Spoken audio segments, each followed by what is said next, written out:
Have you ever wondered why this water is so unbelievably blue? This is Huka Falls, driven by the sheer force of the Waikato River, New Zealand's longest river.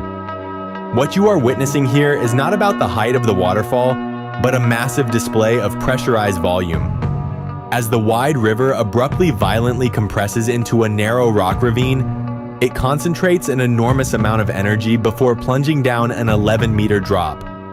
But the real science lies in that surreal, glowing color. That vivid, icy blue is the direct result of exceptionally clean, pure water, combining with millions of tiny suspended air bubbles and rock particles that perfectly scatter the sunlight. It is a stunning, violent collision of optical physics and raw geological power.